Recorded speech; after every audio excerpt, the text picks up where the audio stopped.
Hello, and welcome back to another episode of Lost in the Farmer's Market Garden Shorts. This, not-so-spectacular specimen here is actually today's topic. Its common name is horsetail, though when I was younger and embarking on my great voyage of plants and gardening, I knew it as mare's tail. Yes, when I talk about my past, I go into a weird British accent. Don't ask. It's actually a perennial. It is evergreen in most climates. In colder places, it may die back to the ground.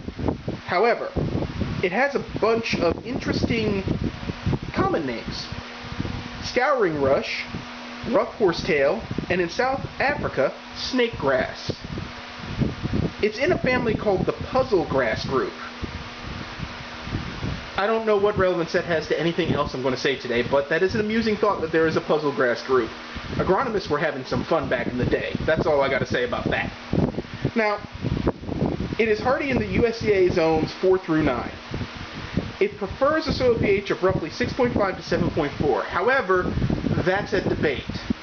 It is unclear what its actual preferable pH range is, and that seems to be a generalistic agreement amongst every listing for this, including several books. There is no hard data that I can find. It can be aggressive in wet, boggy environments because of the moisture, which allows it to spread quickly. This can be good or bad. Now, it's bad because in parts of South Africa and Australia, it's considered an invasive. In its native range, not so much. Now, here's the neat part. It's called scouring rush because its stems collect silica internally, and that silica is used to make them rigid. As you can see, the stem's pointing up in this particular instance, and I am going to zoom in here. Oh yeah, look at them stems. Not that one on the lower left. That one's clearly doing drugs. Now, let's scroll down just a bit. Now, here's the interesting thing. Back in the day, when everything was sepia tone and there was no voices, they were talkies, people used to get fistfuls of this stuff, bundle it together, and scrub pans with it. It was Brillo before Brillo was ever invented. Now that's kind of really cool. Because this herb is a non-culinary herb, which is, you don't see much in the garden. This is a utility herb, which, who knew? Nobody thinks of herbs as anything more than culinary or smells nice or something like that. Horsetail is just like, nah fam, not doing that.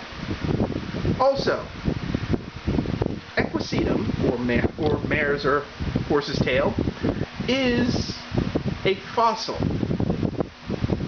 I'm not calling it old, but I kinda am. Much like Ginkgo biloba, or maidenhair tree,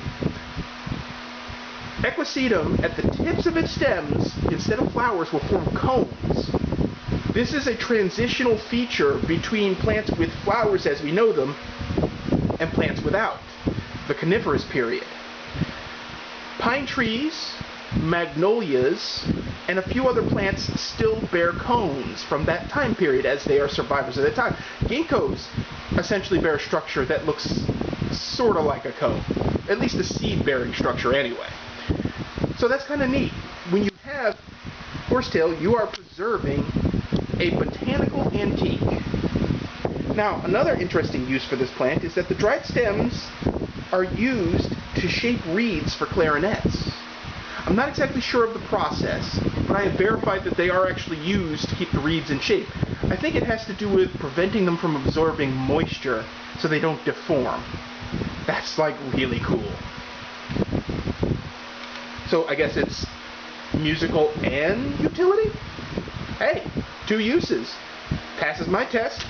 Now, in medical usage, and again, as I say in every video, before you use any of the herbs or plants I mentioned for medicinal use, make sure you consult a doctor or someone who is definitely qualified to talk about this. Do not consult Facebook. Do not consult you can check on the internet, but take that with a grain of salt. But consult a qualified professional. I don't want to hear of any of you wonderful Garden Shorts fans out there suddenly going, I ate 5 pounds of horsetail and now I'm constipated. We don't need that.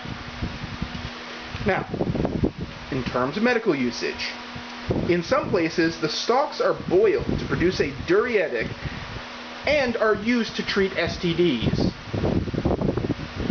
I don't want to know how they do that. I don't know if they boil it and drink the liquid, or they eat the boiled things, and I don't know. I didn't investigate it because it sounds like folk medicine that may or may not work. An externally used decoction can stop bleeding. Now, there is some thin study on that, which is interesting. Also, apparently the stems packed tightly are good wound dressing once they're sterilized, which is probably where the boiling comes in. And I'm assuming they would seep after you pack them, because you wouldn't pack them dry. It's much like lamb's ear being used as bandages. And when we get to lamb's ear, yes, you better believe we're going to cover that. It is theorized that it may be antiseptic or antibacterial in nature. Again, with all that silica in it, maybe it dries them out. There is no consensus on that. There is no hard data that I can find. However, if any of you out there know of any hard studies on any of those medical claims, I'd love to see them. Just post them as a comment. So this is horsetail for you, and this is a plant that I have had a long association with, and no, not for any of the medical treatments. The first horsetail I ever owned, I had in an apartment while I was living in New Jersey, and I kept it in a large pot in my kitchen, one of the sunniest windows in the house. And it was pretty darn happy. Plus, I mean, it's kitchen, a little extra humidity, easy.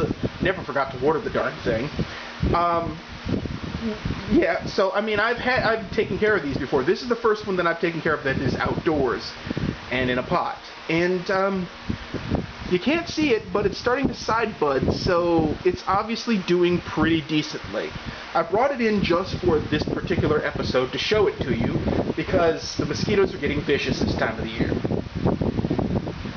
But, with that said, if you like this video, click like, subscribe, leave a comment, let me know what you think, and as always, keep them growing. Thank you for watching.